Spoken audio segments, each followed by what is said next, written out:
Happy 4th of July to all of our American viewers, and happy belated Canada Day to all of our Canadian viewers. And again, it's a holiday week. I want to say thank you so much for joining me today. Okay, so I'm going to kick it off. So today, my guest is Amy Lyon. Amy is an advisor and the owner of Adventures by Amy. She started in the travel industry in 2014, and today she specializes in group travel, leveraging her online brand to reach consumers through social media and other channels. She's also a romance and destination wedding specialist. She's here to talk about how she's had success selling through social media, both through her personal network and through a network she grows exclusively online. I know it's been a tough time for everyone in sales right now through COVID, even though we are seeing a bounce back in demand for later this year in 2021. Amy's actually been successful through this period making sales and growing your connections on social media and on Facebook in particular. So I want to say welcome, Amy, and thank you for being here with me today. Thank you for having me. I'm super excited to share. Yeah, so I think we should jump right into it. I don't want to waste any time because I've had a bunch of emails this week with questions about social media and with questions about how people can improve their social media game. So first, I wanted to talk about. You spoke to me about some of the recent triumphs you've had. I'm just wondering what your experience has been like with social media the past few months, and how have things gone with you? So the past couple of months have definitely been very different than usual. The first couple of weeks after COVID had hit, I kind of took a step back from my social media and had to really revamp how I was interacting with my followers. So the first couple of weeks, just everything kind of slowed down. And then once I collected, myself, I was able to just get back and keep them engaged, on a daily basis so that they knew that I was still there, even though clearly we weren't selling any travel. So how did you do that? How did you let people know that you were still there? What kind of things were you posting? At that time, everything was pretty much generic, so I wasn't really focusing on travel.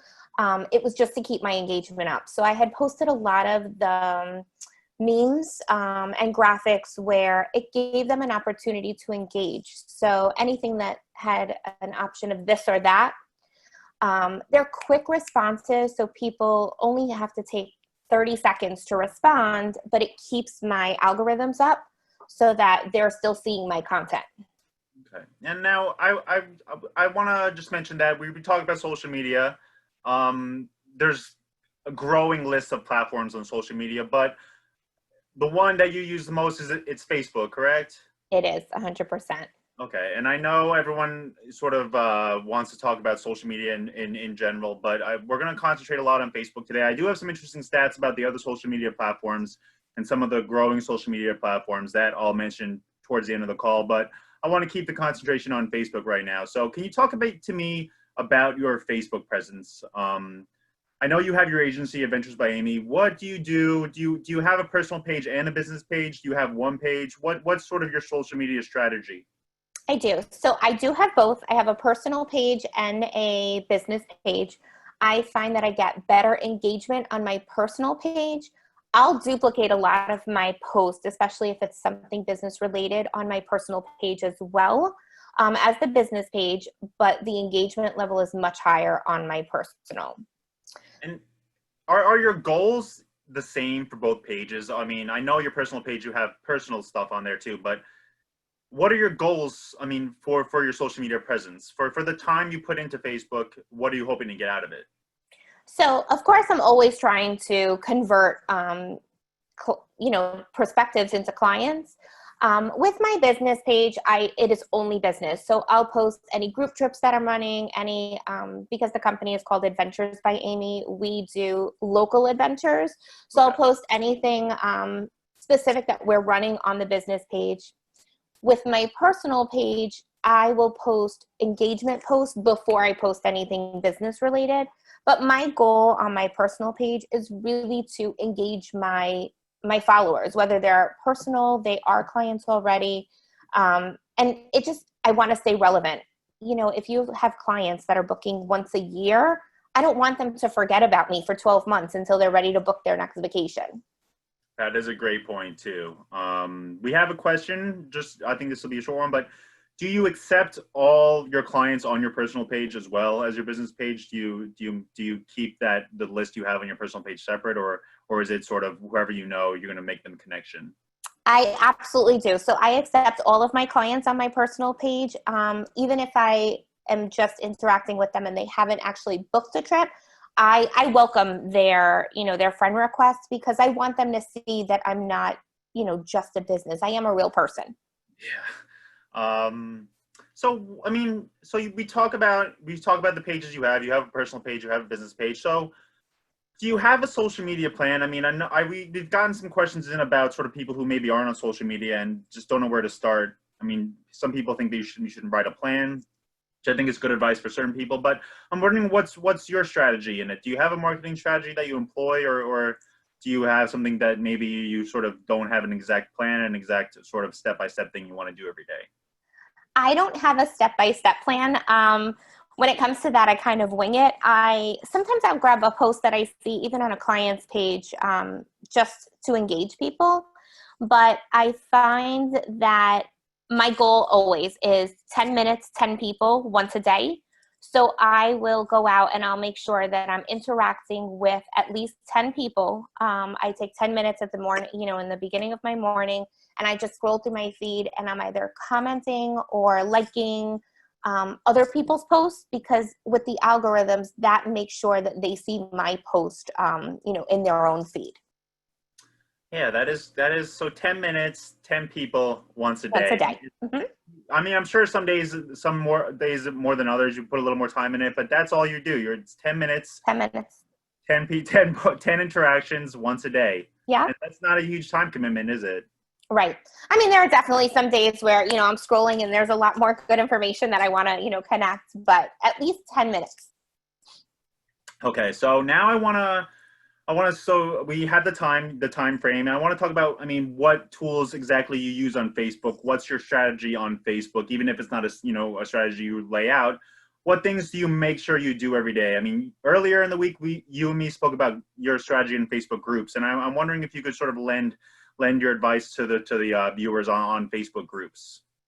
Yeah, absolutely. So when it comes to Facebook groups, I don't have a Facebook group for my business. I know that a lot of agents have recently created just a be-all, catch-all for their clients.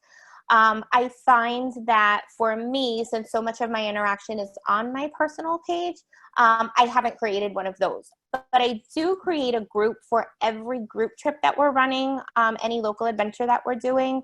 And I never close those. So I will go back. So for example, we did a group cruise in 2018 to Bermuda. I leave the groups open, and then every time I plan a new group trip, I go back into the old group and post the new link, so that even if they're missing it on my personal page, maybe they missed the email, they're still getting the new information. So again, what I spoke about in the beginning, a lot of what you do is group trips. So when you're planning a group trip, you'll create a group, you'll invite people to the group, and you'll sort of source clients from that way. Exactly. Okay. Do you use any other groups? Are you a part of any local groups or any community groups or any travel advisor groups that seem valuable to you? Yeah, so I'm in a lot of the travel agent groups, Travel Agents Helping Travel Agents. Roy Gal runs that group. There's a ton of really great information in there. I've actually done some one-on-ones with him as well. And then as far as local, even though I don't have children, I'm in a lot of the moms groups. So what'll happen is, people will comment in there and ask for a travel agent, or they're looking for a suggestion for a hotel, a destination. I will always comment in there, and not so much, this is my business, you should book through me, but I just run through and I comment. And then when people are asking for a travel agent recommendation, I get tagged 10, 12, 20 times as a recommendation, because you're able to connect, with moms that I never would have known had I not been in that group. Yeah, it's sort of like a little local community on there. Like, yeah. Exactly. I do have some stats about Facebook groups that I think everyone should be aware of. Or, I mean, it just sort of lends credence to you, Amy, to how powerful the groups are. According to Facebook, there's about 10 million different groups on Facebook, and more than 1.4 billion users are involved in some sort of Facebook group. So it is a huge market. Again, I mean, when I had Denise on earlier in the MasterAdvisor series, she spoke about how involved she is in her local community. And I think the Facebook groups is another way to get involved in the local community. There's tons of groups. There's tons of groups that are appropriate for you to get involved with and just get your name out there. And I think that's sort of part of your strategy, right, Amy? Absolutely. So we have some questions already coming in, and I want to get to them because I don't want to, because a lot of comments are coming in and I don't want to lose anyone. Nancy wants to know if you censor anything you put on your personal page, any certain subjects that you wouldn't put on your business page, but you talk on your personal page. Do you censor anything? I know some topics are off limits for some people, but is that something you think of? Yes. So anything that is considered controversial, I do not post on my personal page. So nothing political, nothing, that's going to gauge a lot of interaction, but where I could potentially offend 50% of my followers. So no one will ever know, what my political standpoints are, how I feel on a lot of those hot button topics. Of course I have opinions. You can lose a lot of people from that. So that's the only thing, that I censor. And are the posts you have, it's mostly, I assume it's mostly travel related then, and maybe some of your personal sort of friends and family, things like that? My personal page is very personal. So I will put anything, from what I'm doing today to, if I'm out to dinner, what kind of drink should I get? I don't censor any of my personal information. And there's got to be an even balance of personal to business, because, my business page is 100% business. So I want them to feel like I'm a real person. Okay. So Facebook groups, I think that's a good tool to make sure everyone makes a note of. There's a ton of groups. There's a ton of local groups. It's important to sort of, again, it's an easy way to be a part of your local community, and the 10 interactions a day, I think is a great rule to follow.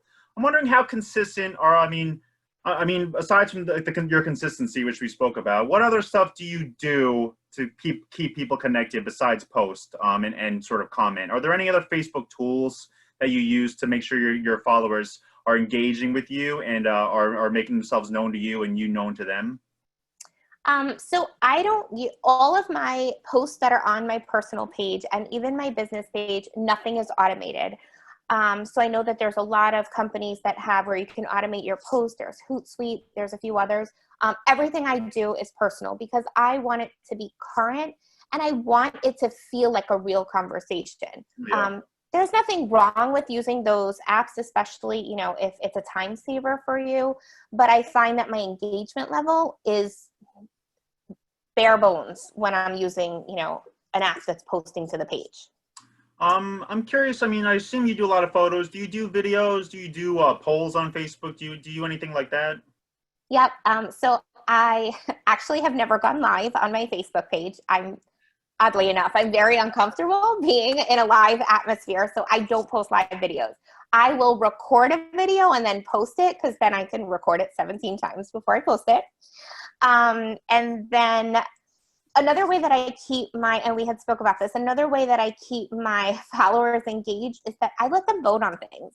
So I feel that people buy travel from me because they're a real person. I'm a real person. Otherwise, they could go to an Expedia or an Orbitz. So some of the things I've had them vote on, we recently purchased new bedroom furniture. I took 2 pictures, I posted them, and I had them vote. And you think people are going to vote and forget about it? Well, a week later, I was getting all these comments back on the post, which bedroom furniture did you actually pick? I didn't have a middle name. I let my followers vote on my middle name, and it's now my legal name. Absolutely. So that they feel like their opinions and their interactions matter. Do you use Facebook ads at all? Do you try to promote yourself paid? Or is it strictly sort of, I guess the word would be, or is it strictly what you're doing manually instead of sort of promotion paid wise? Everything I've done is manually. I did try Facebook ads twice. They were co-sponsored with Norwegian Cruise Line. I did get a little bit of interaction, but as far as converting to actual bookings, I didn't find that it made any difference. So for me, paid ads is not the way to go. Okay. And we spoke earlier in the week that you do use some hashtags on your posts that seem to help a little bit, but I'm wondering if you had any advice for agents who want to pick the best hashtags they can to see if they can drive engagement outside of their network. I'm not a huge hashtag person. I find that hashtags work better on Instagram than they do on Facebook because I feel on Instagram people are actually going out to search a specific hashtag, where on Facebook, I mean, I've used them, but I don't feel like it creates anything else. I've used like hashtag VIP. I'll hashtag a destination if I'm speaking about, one destination in particular, but I haven't found that it increases my engagement. Yeah. And George just commented, he says he loves the honesty from a real person rather than someone that does social media marketing. I mean, so I think that's the point of this, is that if you're driving connections by being yourself and by letting your personality come through on your Facebook, on your social media, and showing people you're a real person who cares about them and wants them to have the best vacation they can have. Absolutely. And then the interaction in the local groups that helps you grow your network too. Yep. And then what I do too, I saw someone had asked about like the local stuff that I do. Yeah. So I live in New York, and in Pennsylvania, there's an indoor water park called Kalahari. So a lot of what I do is not always income-based. So, it depends on how much free time you have, but I will take something like, we called it Kalahari Weekend. I reached out to the resort and they gave me discounted group rates, which, if anybody knows, you can barely get a group discount there at all. They gave me discounted rates and I put that all over social media. We had 85 people come. I made very minimal money. We got to go for free because I built in, some extra along the way. But the purpose of that was not really to make money. It was to build the connection.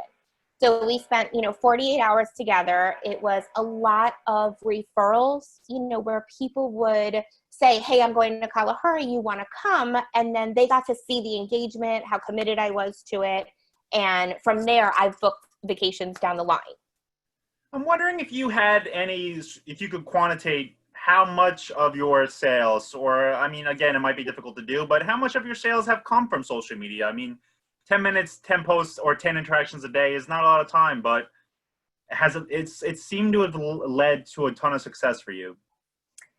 Through my CRM, I actually track all of my referrals and where they're coming from. And I set up any of the Facebook groups that I'm in as a referral base, so that any given time I can run a report and see, okay, well, I've made about $20,000 from the Bronx, and Westchester Moms group, or I've made, 100,000 through referrals from this group. And that way, I can gauge where I really should spend my time. And is it like overall, not just social media, but is it a majority of your sales, or are they coming from social media? Majority of my sales are coming from referrals. Okay. So some of it is social media. I get tagged to posts, I'd say almost every other day, maybe not so much during COVID, but prior to this, I'm always getting tagged to a post when anybody's asking for a referral, a recommendation for a resort, or even just a recommendation for a travel agent. So I'm going to go ahead and drop your personal page and a link to your business page in the chat for anyone who wants to check it out. It's in there if anyone wants to check it out. But I do want to touch on some of the questions that users have sent in over this week when they heard we were going to talk about social media. And I know social media, it's been a big topic for the industry for a while now, because it seems to be the brand new like sports car that people can use to sort of market their business. But a lot of people are intimidated, as well as a lot of people are intimidated by technology in general. And we had a ton of sort of intro questions for people. And I'm hoping that you can answer some of them. Absolutely. So Julie Schneider sent in, she wants to know, how do you gain the confidence to start social media? She says, I'm not a social person. I'm not on Facebook. And I feel like starting now would be authentic. It would just seem like I'm trying to engage for my business. So how do you gain confidence when you first sort of step into the pool of social media? So it is all trial and error. Some of it is just stepping out of your comfort zone. So for example, I said that I don't do Facebook Lives. Start small. I think that it's beneficial to everybody to have a social media presence. And you don't have to come out of the gate, when you first make your profile, it doesn't have to be business 24/7. Come out and start, talking about yourself, even if you're posting something, that you're doing with your family, and start to, if you have a contact base, send an email out to your clients that says, you've now joined the social media world, and give them a link to your page. You would be very surprised how many people will respond and send you friend requests. Yeah, one thing I will say is that everyone's been there too. No one's been on social media since day one, so everyone's been in that same position, and it might help you relate to some of your clients too. So, I mean, you spoke about automation a bit before, but Bonnie wants to know, is there a particular host? Do you use Hootsuite, TRO, et cetera, that you set up your social media, or do you just do everything on your own through the social media hosted sites? I'm doing everything on my own. I will tell you that when it comes to scheduled posts, Yeah. I will schedule posts in my personal group. So if I have a group for an event, I will go through, Facebook allows you to post, I think it's 2 to 2.5 months in advance, and I'll go through and schedule weekly posts. I never post them on the hour, so I'll schedule them for like 12:04, so it looks more real. And I find that sometimes it's easier to sit down for an hour and schedule out posts versus, have to remember to go in and post every week. I know a lot of people have had success with Branched Up. I've done some research on it. I did try. It just didn't work for me. But Yeah. I know that, they're another one that has really good content. Yeah, there are a ton of tools that you can use to schedule Facebook posts and other social media posts. And I know a lot of viewers right now have dropped them in the chat. So if anyone wants to go ahead and check that out, they can. I mean, I've used Hootsuite before. Hootsuite seems like a pretty good, pretty important platform to use. So if anyone's looking for one, I would recommend that. So let me see. I just want to grab these two quick questions that came in the chat. Again, anyone drop your question in the chat. I'm going to grab as many as I can. Jay wants to know, how do you keep track of your prospects and clients and clients when you see potential clients pop up on social media? I actually use Google Calendar for everything. So I'm constantly scheduling reminders to myself. That's another morning thing where I do have a CRM and I track a lot in there, but I find that for me, just a quick note, follow up with Dan on my phone reminds me to send that email or make that contact on Facebook. Yeah, we have a few questions about email marketing. I'm not going to grab those right now. We're going to actually have an email marketing panel with some industry executives in a few weeks. We're going to send out the marketing for that soon, but we have a lot to get to today with social media, so I don't want to bog everything down right now. Brandy wants to know, how often is too often to post on Facebook? I don't really know if there is a too often. I will monitor my Facebook. So if I post something and it doesn't get enough engagement, I delete it. I may repost it at a different time, depending on, and there's no right or wrong time to post either.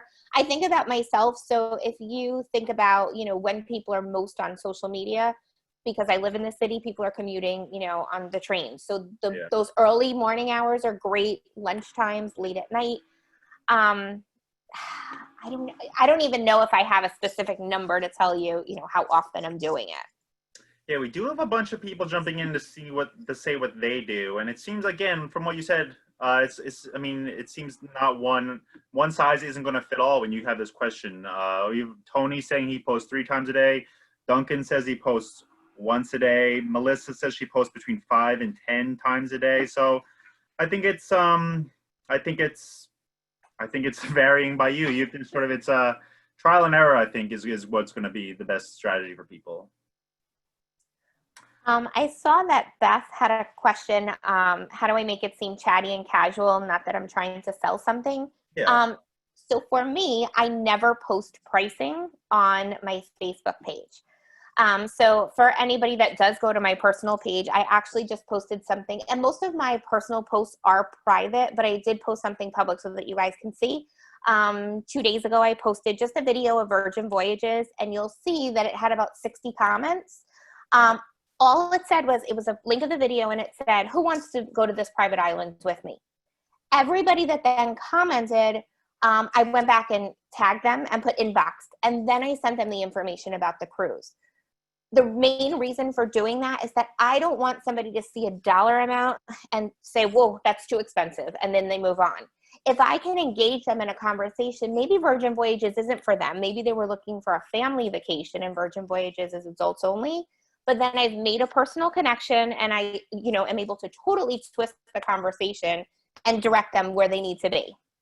That's a great strategy. I didn't even think about that. You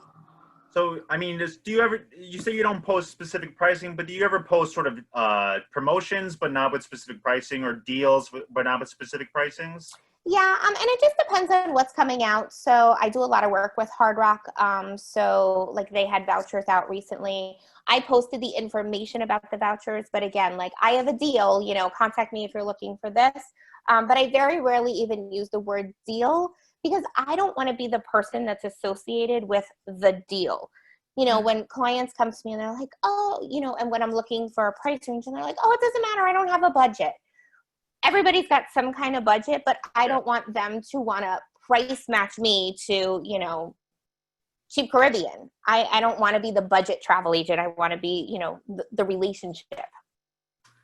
So Susan has a question for people who are starting for the first time on Facebook. She says, what element do you think is the best to attract people the first time to your Facebook? I mean, you mentioned sending out an email to maybe your client list and getting them on your page. But are any tips you have to start growing a network or a network outside of your regular client base on Facebook? So I think that you always want to be present. So anything that you're involved in, if you have children and your kids are in sports, it's always a good idea to tell people what you do, but not to come out the gate asking. I will, when I engage with people in person and they're talking about, what do you do for a living? I always let them talk first. People love to talk about themselves. And then it's a great opportunity for me to say, hey, I'm a travel agent. I was just at the mechanic this morning and I had a t-shirt on that said Travel Agents Rock. And the guy sitting across from me, he said, are you making any money recently? And it just opened up the conversation to talk about the situation. And by the end, I had given him my contact information and said, when you are ready to travel, you call me. That's a great story. Those shirts definitely, it doesn't hurt to have that shirt on either. Absolutely. We have a few questions about, again, personal versus business page. You seem to sort of dedicate an equal amount of time to both. Is that correct? And if I had to give it a percentage, I'd say 80% personal, 20% business. And I keep a business page for social media presence. So if someone says that they booked their vacation through Adventures by Amy, that's what they're Googling. They're not looking for my name. But the bulk of it is definitely personal. And do you have a strategy if you're going to do sort of a similar post? Does it matter which one you do first, or is it sort of, it sort of doesn't make a difference? Yeah, I post generally to my personal page before business, but I don't think it's going to hurt you, either way that you do it. Okay. Again, we have sort of half the session left. Anyone else have questions? I see them.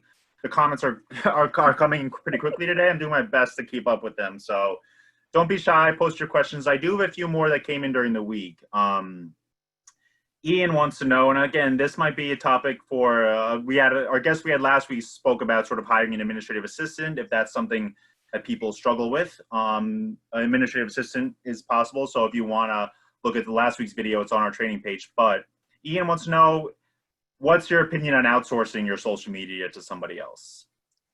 So for me, it's the one thing that I wouldn't delegate to someone else because I want it to be me.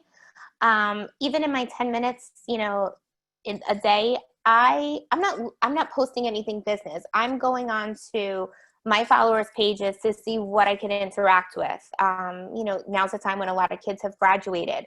So I'll go through and I'll post on those congratulations. They know that you're engaging in their posts. So it keeps you in front of them. When somebody has been in a car accident or if someone recently had surgery, lost a job, gained a job. If you outsource that, that's a disconnect from you and your clients or potential clients even. Yeah, it seems that your whole strategy is to use Facebook as you would use networking or talking to people during a cocktail hour? My entire business is based on not just building a brand, but building relationships. Because at the end of the day, you know, I'm doing travel now, but who knows, in 6 months, I mean, I want them to always remember me, not necessarily, you know, this is what I do for a living. Yeah, so we have a lot of questions about your pages. I dropped them in the chat. Again, Kiera, if you want to scroll up a bit, you'll be able to sort of get them and get all the answers to your questions. We did have another good question come in. Again, people are commenting, so it's hard to keep track. See them. So Lucille wants to, she says, how do you get more engagement on your page? She says she gets a lot on her personal page, but she gets very little on her business page. If that's the same experience you have, Amy, I'm wondering if you need tips for even driving engagement on your personal page. A lot of times I will drive them from my personal page to my business page.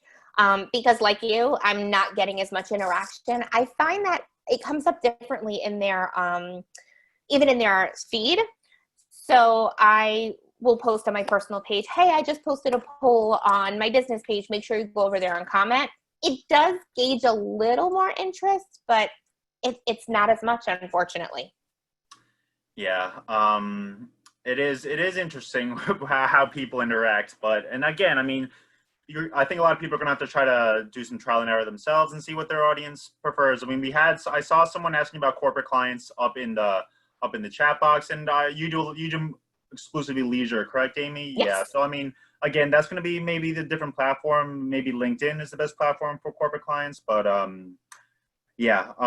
We have a couple questions about other social medias, and we've been speaking about Facebook almost exclusively for this conversation. But I'm wondering, what's your presence like on other social medias? I know Instagram is growing. I know there's a lot of other social medias that I can go through in a second, but I'm wondering, do you do any other social media, and how has it been driving sales on those other channels, if any? I do have an Instagram account. Again, it's just to maintain a presence. I post there very little. Once a week is probably the most I've ever done. I find that people that post, I don't even know what they're called, like those Snapchat videos, at the top, they get way more engagement, but because I don't like being on a video, that's not driving engagement to my page. I think those are Instagram. They call them Instagram stories. Oh, now. stories. See, I don't even know what they're called because I don't use them. A few people have asked about other social medias. I'm going to go through a couple now. Twitter is a big one, but again, from what I've spoken to about travel advisors, that isn't a big lead generator, but Twitter does have 145 million daily active users as of January 2020. And most of it is 18 to 24-year-olds, which is about 44%. Snapchat has 210 million daily active users, according to that was the number at the end of 2019, which is more than Twitter. But that age group is even younger. It's 13 to 29-year-olds. TikTok, which seems to be the new hot one, that's the 6th largest social media network. That's a video exclusive only network, and I know there's a lot of controversy about TikTok right now, so I'll let people make up their own decisions about TikTok. But if you want to check out Jennifer Donchez, who was one of my previous guests, she actually did some TikToks, which she has on her page. If you want to head to her page, you can find a bunch. Judy Miron asks, what does IG mean? IG is sort of the terms for Instagram. If anyone's wondering. So I have a few more questions I want to get to. This one has sort of been asked to you about you already, Amy, but I'm wondering if you could address it again. Tamara wants to know, again, what's the best strategy for growing beyond your social network? I mean, you spoke about groups, and I'm actually wondering if you had any anecdotes you could share us about your group's experience. You mentioned the mom groups you're in. Has any of the interactions you've had in those moms groups or any other groups, have any of them led directly to sales or directly to a group trip you've put together? Yes, absolutely. So because I am present in that mom's group and I comment on posts that aren't specifically related to travel, even when someone's looking for a doctor recommendation, my name becomes somebody who, they see on a frequent basis. So then anytime that I'm doing a group trip, I will go in there and drop the link to the Facebook group that I've created. And then it's not so much of a it's not coming, off as salesy because they're already familiar with my name. So they see it and it's like, oh, this is something that she's doing. But you have to have the engagement before you can start dropping sales, into a group like that. Yeah, I guess you try to keep it genuine, I guess. I mean, you're a part of this community, even though it's a Facebook group, it's still definitely a community, and you're a part of this community and you participate in the community, and you're not in there exclusively asking for sales. Exactly. Yeah, so if you have a group trip, you'll jump in the chat, or you'll jump in the Facebook group and you'll say, hey, I'm planning a group trip to the Catskill Mountains, for instance. If anyone's interested, DM me. Yep, exactly. A few people have asked about other sort of group-based social networks. And again, we spoke about Facebook, and it doesn't seem like you're on any, but one person asked about Meetup. Do you ever use Meetup? And I saw another person ask about Nextdoor. Do you use either of those? I used to do Meetup when I was looking for friends. I've done that. It gave me, it puts you in front of other people. I just recently signed up for Nextdoor. Honestly, I don't even know how it works. Yeah. Just engaging and networking with other people. A friend of mine actually just had found a Facebook group she lives in Miami, and it was just, women looking to meet up because people are home and they're bored. And they met at a Panera recently, and they shared, what each person is doing in their life and what their business is. And I'm actually going to look for a group like that because they think it's a great opportunity to engage with other people that you've never met before. Yeah, I jumped on Nextdoor, and I mean, Nextdoor is pretty much they built a social media group for you based on your location. So like, I think the initial goal of it was to be able to be like, hey, I'm getting rid of a TV stand if anyone wants to grab that, so you meet people who live close to you. And again, it's a sort of Facebook group, but it's geotagging you right away, and it's letting you know your neighbors. And I think a lot of people sign up through their Facebook, so you're getting the social media profiles and things like that. And Anne wants to know, where do we find Nextdoor? I think it's just nextdoor.com. If you Google it, you'll be able to get it. Linnell says Nextdoor app has a lot of lost dogs, which I think that's, again, what it was kind of made for. But, people have had pretty good success with Nextdoor and with Meetup. So again, don't be shy about any of the apps you want to use. So Ricky wants to know, Amy, that do you do an actual group for each group trip you plan, or do you do it as an event on Facebook? So that is actually a great question because I learned which works better. So when I first started my very first group, I set it up as an event. And what I learned was that in events, you can't schedule posts. So that required me to set an alarm on my phone and then make, the time to actually go in and post weekly. Whereas when you set a group, it's more of conversational. You can schedule posts. So like I said, I never schedule them on the hour. So it looks like I just randomly posted it. But the other thing is that the event cancels out at the end of the event, whereas a group stays. So until somebody physically removes themselves from the group, you can still engage them. And because when I initially have someone join a group, and I let all of my clients add whoever they want, I never remove them, even if they haven't, purchased that trip. I ask them to turn on their notifications. And that's key because then even 2 years later, when I'm now dropping in, my cruise for next year, or we're doing South African safari, they're then still getting those notifications 2 years later. And, it keeps them engaged, even if they're not seeing a personal post. That is a great point. I mean, groups never go away, but events do. I think everyone should remember that. Melissa LaSalle says, another good thing about making group is you can create an event inside the group. So that's a good point to remember, everyone to know too. So Tamara, I think Tamara's asked a question, but she's another good one. She says, my friends join my group, but they never invite others. She wants to know if you have any tips about how you get them to invite their friends and their contacts. So I have a referral program. So any of the group trips I do, and they're not specific to cruises. I've done cruises, I've done lands, I've done international. I have a graphic that I created. I know a lot of people use Canva. You can use anything you want. But what was that called, Amy? Canva, Canva. Okay. I've used that, and I also use PhotoGrid. I have an iPhone, so that seems to work really well. I created a graphic that says everything is better with friends. Everything is better with friends. And then I encourage them to share that trip with their friends, family, coworkers. Just because you're going on the same vacation does not mean you have to spend your entire vacation with them. And honestly, all I offer them is $20. It's not $1 million. You can make that $20 back quick with a booking. And even if it's something where they've seen one of my posts for a trip online and they're not going, I will still incentivize them to get me a booking. So they don't even have to go. Okay.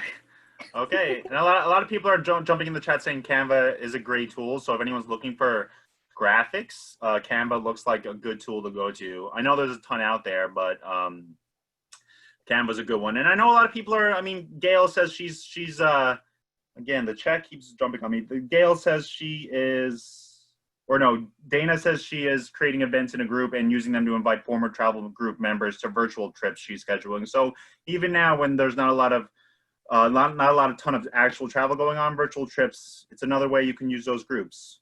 Let me think. Let me grab a few more questions. Again, anyone who has questions, we have about 10 minutes left. Drop them in there. I'm going to get to as many as I possibly can. And I know a lot of people have dropped in questions, and I'm missing them. But just drop them in there. Drop them in there again. I don't mind reading them one more time. Crystal's looking for a little information about Canva, Amy, and I mean, she wants to know if it's easy to use, I guess. She's wondering if there's a beginner's tutorial for using Canva, or is it pretty self-explanatory? I just started using Canva. There's definitely a learning curve. But my opinion on just any of those graphics that you're creating is, even if you're not a creative person, done is better than not done. It doesn't have to be perfect, as long as, your spelling is correct and whatnot. Just get the information out there. You'll get better at it, as you use it. Okay. Yeah, I mean, again, it's a lot of those sites are designed for people who are looking to create the easiest way to create graphics. So I would just jump on there and try to dip your toe in there and see what happens. So do you use LinkedIn, Amy, at all for any social, I have a LinkedIn account. It's updated with my business information, but it's not something that I personally, use. Yeah, I do think for leisure travel, Facebook is definitely the best platform. I mean, Facebook has the most monetized users according to their own stats, but I do think Facebook, especially for people who are looking to use a travel agent, is the best way to go. Let me grab a couple more questions. Okay. Do you do any blogging on your social media? Do you do any longer posts? Do you do trip reports? Do you do anything like that? I actually haven't. I will post about a trip, but not specific about a trip report. So I'll always tell people where I'm going. I invite my clients to every vacation that I plan, personal, which is interesting. So for example, I'm going to Dominican Republic August 6th. I posted it on my Facebook page and I said, hey, who's looking for a vacation? We know how to party. Well, we have 17 people going with us in the middle of COVID, and it was just booked in April. That is so. I mean, again, we spoke earlier in the week, and you mentioned you had some clients come to you had a destination wedding, and you had some clients come to your destination wedding. I did. We got married at Hard Rock Riviera Maya last Memorial Day weekend, and we had intended a big wedding to begin with, but it was all over social media. I was posting different things, and I had several clients reach out to me, and they said, we don't even want to come to your wedding, but can we come to the resort and anything else you plan? And we wound up with just under 30 people that came to Mexico just because they wanted to party with us. We did excursions and a yacht rental, and now they're booking their next trip with me because they saw how awesome, that was. I mean, it seems to be you're just constantly building relationships with these people and building relationships with the people already in your network and using the relationships you already have to grow your network. And it seems, we talk about sort of the tools and specifics you can use on Facebook to make life easier. And there are a ton of tools out there, but it seems to be the best way to just think about these as relationships, whether they're virtual or in person, they're relationships, and you have to use your personal tools to build them. Absolutely. So we have some questions about older videos, because I know I mentioned a few in there. Again, we're gonna post all the videos on our training tab in travelmarketreport.com and on our YouTube page, which I dropped in the link a little earlier. Jen Lee says relationships are key. Social media makes it easy to do. She says, way to go, Amy. So I guess a way to go. Yeah. Great to hear. It's great to hear from you, Jen. Again, I'm going to grab maybe a couple more questions. I know time's running late, and I know it's a holiday weekend, so I think people want to run away soon. So if anyone has any other questions, I mean, we have one come in again. You might have addressed this already, Amy, but we have a viewer who wants to know, how often do you advertise your personal trips on Facebook? Is it all your personal trips? And I saw one earlier. An interesting question is, when you're inviting connections to your personal trips, do you ever worry about the kind of characters you might get on your personal trip? No, because like I said, just because we're all traveling together does not mean that I have to spend my time with them. Some of my best friends are people that I met through, others, where they came on a vacation with us and now they vacation with us all the time. And I just tell people, this is what I'm doing. You're more than welcome to come. And a lot of times, if it's a cruise, you can get a TC with it. That's how I started my very first group. We were going to Bermuda because I wanted to go. I opened it up to everybody else. We had 53 people go my very first trip out the gate, and me and my husband went for free. And I mean, you even spoke about your wedding. I mean, you get all those are all your bookings too, right? Yeah. 3 nights, commission, comps, our entire wedding was free. Anybody wants to come. I had a friend bring like half of her family with her because she just wanted to go on vacation. I mean, I think it helps that you have a great personality and you're not too shy about getting to know other people, which again we're in the relationship business, and I think that's something everyone has to remember. So let's grab one more question. Please go ahead and drop your questions in. I'm gonna grab one more, and then we're gonna say goodbye. And while you're looking for a question, the other thing I do is client appreciation events. They don't have to be crazy. I live in an apartment, so I'm not hosting anything in my house, but there's a local hotel about 15 minutes from my house where I have invited clients and just picked up, part of the bar bill or, appetizers. And it's just thanks for doing business with me. Come and hang out. I do it for an hour. They can bring friends. It's a great way to interact with other people. But if you have a house, you can do it even in your house if you're comfortable with that. But anything to keep the engagement where they just, I'm top of mind. Yeah, I think it's all about the engagement. So, I mean, we have a lot of thank yous coming in, Amy, and we have a few more questions, but I'm just wondering if there's anything you think we missed or any other tips you can think of top of mind to make sure people know when they're using Facebook or when they're using any other social media. Any relationship tips maybe that's important to know going forward. I think we had a great one earlier, was the 10 posts, 10 minutes a day, or 10 interactions, 10 interactions, 10 minutes a day. But anything you want to add before we wrap this up? The biggest thing is really to be genuine. You don't want to be known as that salesperson where they're running from you. So, everything I do is with a good heart. Like, it's really to build relationships. And, when you're making those posts and you're interacting with clients, it doesn't always have to be about business. You want to make sure that your personality comes across. The other thing is with Facebook, you can use voice messages instead of just, sending a post. I've seen a lot of the comments about my laugh and my voice. That's personal. I'll send a message. Some of those 10 interactions are just messages. I saw something that made me think of you, just wanted to say hi. And it makes you more real. Well, I really appreciate the time you gave us today, Amy. I know a lot of people enjoyed the call, and I think you gave us a lot of great tips and a lot of great guidance on how to build your network and how to build your relationships. And I think the bottom line is be genuine. And I can't thank you enough for coming on today. Thank you for having me. This is awesome. For anyone who joined midstream, I just dropped the link in for our YouTube page. The video isn't on there yet, but later today we're gonna get the video on. We'll shoot it out to everyone. I want to also remind you that next week is a big week for us. We're going to talk about service fees, which we've had a ton of topics on. A lot of people are looking for other ways to sort of generate revenue during this time, and service fees are something to consider. We're going to have 2 great travel advisors, Tiffany Hines and Jamie Jones, on to talk about service fees. We're going to shoot that link out right now.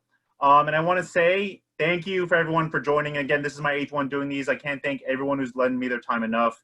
Happy 4th of July. Happy Canada Day for everyone in Canada. For everyone outside of the U.S., I hope you have a great weekend. And hope to see you guys next week. All right. Thank you very much. Bye, everyone. Thank you. Bye.